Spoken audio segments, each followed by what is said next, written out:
শালার পাথর শুধু গাড়ির টায়ারে ঢোকে আইসে আমার পুঙ্গায়ও ঢুকো তোমরা। ঠাকুরপো, আমার 500 টাকা ধার দাও না।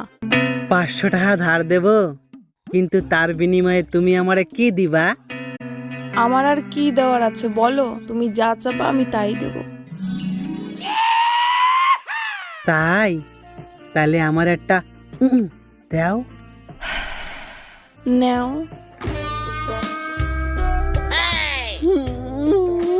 এই শালা, আমি এগুলো কি দেখতেছি? আরে দিদি ভুল বুঝো না, আমার চোখে পোকা ঢুকছিল। হ্যাঁ হ্যাঁ, পোকা ঢুকছিল, আমি তো বুঝেছিলাম। ক পোকা আমি দেখি।